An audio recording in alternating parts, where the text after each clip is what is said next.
Asmadrubhyo Namaha. I've been thinking about the Hasta Mudras and trying to practice them. So in this context, I'll be creating some series of videos. Before watching this, I would suggest that you can go and watch the video What is Prana? It's a long video that I created, like a prerequisite.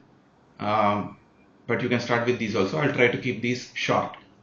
So the Hasta Mudras are basically circuits that are formed through these fingers, okay, by touching the thumb to the four fingers.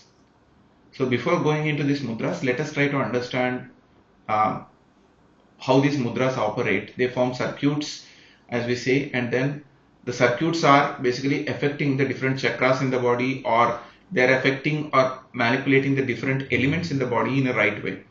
And the elements are 5 elements with which we are all formed. This whole nature, this whole creation is through these 5 elements, which we know is ether or space, air, then Agni, water, and earth. Right? These are the 5 elements. So these 5 fingers of the hand represent these 5 elements. How do these 5 fingers represent these 5 elements? That is something that I am trying to research out, but it is not available in any of the literature that I could find till now. Definitely it could have been a lost literature, but definitely we talk about nadis that connect, for example, the thumb to the heart or the Manipura chakra. We talk about the nadi system. Nadis are even subtle than the nerves, right? You can kind of consider them as these neuron circuits, or the through which the thing, a lot of them bundled together form a nerve. That's what the current medical this thing also says, anatomy. So maybe nadis are more subtle than that, because nadis connect to the manas, the mind, which we say is, it's beyond this body. That's what it's called as. Some people call it brain. So it is far subtle.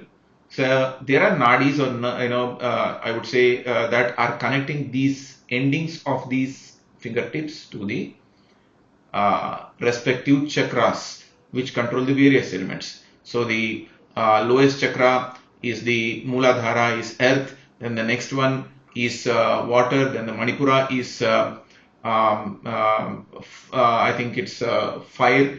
Then this is air, heart chakra. This is sound, space elements, right? So the 5 elements and their tanmatras, that is another thing that you need to remember. Space is related to sound.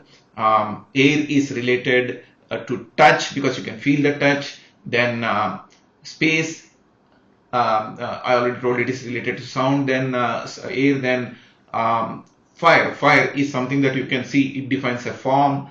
Then water has taste, ruchi, and then the earth has smell, gandha. These are the things, the tanmatras, that kind of drive, attract the senses of perception within the human.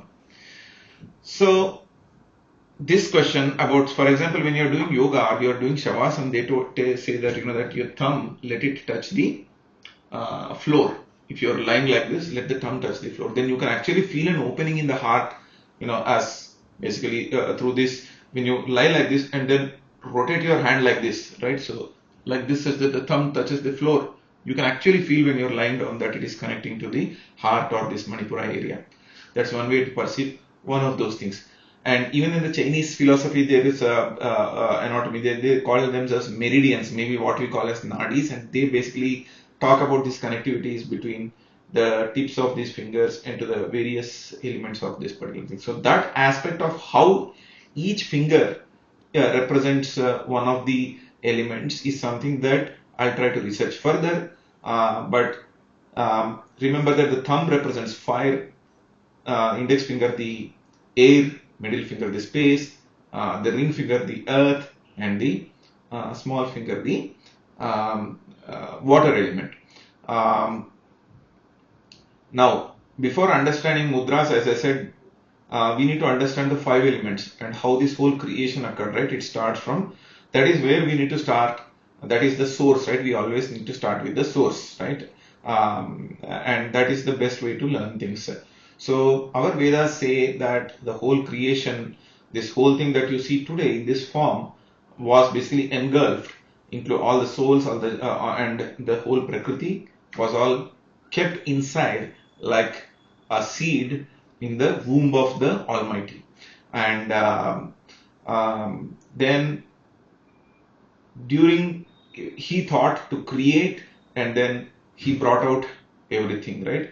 So, and it says that from Akasha or the ether, the air came out, from Vayu came out, and Vayur Agnihi, fire came out from Vayu. When I say fire, it's not just the physical fire, it could be, you can see it as the thermal energy or the heat, and then from fire the water came out, from water the earth came out.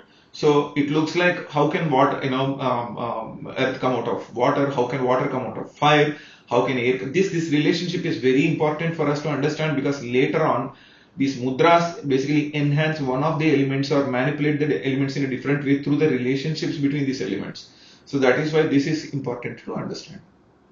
So how these things, one comes out of each other. So Big Bang, what people say is currently proven, explains this in a way that we can understand. From the most subtle thing, which is the ether, or people say there was nothing, and people say that was everything, right? That was nothing and that was everything. That is, it looked like nothing for the, because we cannot perceive it, but there was everything in it. That Almighty was holding everything with him, and then everything came out of that. So with a sound, from that space or that empty ether, whatever seemed like nothing, with a sound, the Big Bang occurred, is what people say. And from the Big Bang, now from space and sound, that after that sound, there were these light elements that got created. I will not go into too many details, which is the helium, hydrogen nuclei.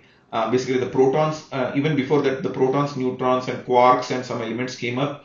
The situation was very hot, right? And these minute elements, later on they combined to form this helium, hydrogen. They were not even items, because they were not even atoms, because the electrons could not be in the outer nucleus due to the so much of that heat. These were very light elements. You can consider these as gases or air, right? That came out of this sound, the hydrogen, helium, nuclei, and other things. Then from that, these hydrogen, helium things tried to get together. There was this force of gravity also that came out, and they tried to unite together, and then form these stars. Now these stars were not solid stars initially, right? They were gaseous stars. The stars were gaseous stars, very hot stars, and these stars were what was called as plasma, which was a very hot, gas kind of situation. So you can imagine that these gases, when they tried to get together, it was like a bubble of fire or heat that existed. And then these stars, they after they were kind of trying to, the temperature was reducing, and then they tried to burst. And this plasma then gave out the supernova explosions, they call them as, that gave out the rise to water, because what happened is that this hydrogen and helium, these were very light atoms that got created. Oxygen was a heavier atom. So when these gases tried to come together, then oxygen got created. This is what you can call as fire, right? Fire and oxygen, they are related, right? So oxygen was created because of the fusion of some of these helium atoms, formed the carbon-12 atom. And then from the carbon-12 and the helium fusion, then you got this oxygen-16 that we call it as. So this oxygen, the heavier, there was a heaviness, heavier elements started forming, getting created in this plasma. And when there was a supernova explosion, this oxygen, then it mixed with hydrogen. Obviously, we know H2O is water. Then water got created. So there was water in this universe. Even today, they say there are oceans in the universe. There is a lot of water in the universe. And when we talk about this, the space is described in Bhagavatam. It describes various oceans, which we cannot understand right now. We don't know whether these oceans are on this Bhumandala or they are across the space. But one thing is sure, that the space has lots of water in it, which is also the case today. So then things condensed further. Then water formed after this hydrogen and oxygen mixing. And then from water, when it further condensed, and then you can say this earth, or the more solid state, was formed. I won't say earth. So again, this gaseous stars, they tried to form the gaseous stars, tried to they created heavy elements, and that was not successful. There was a supernova explosion again due to the excessive heat and whatever reason, and then again from that they again tried to after the more heavier elements were formed, there was this water in the space. Again with all the heavier elements through the gravity, we are trying to get together, and then slowly they started forming solid stars, and this is what you call as the earth element, right? It's not earth elements means not just earth, it's the solid stars. That's how small planet like things started forming, and then they became big stars, solid stars. Some of them could not sustain that, but some condensed, and similarly earth was formed, a planet. The core of earth is still very hot, as you know, and as you also know, the core of the earth contains water. So that is the summary. So that explains this whole thing: space or sound to air, or gases to plasma, or Agni, from there to space, and from space to water. Yeah, this time is these things cannot be explained in a small thing, so it will take a little time. I'll take.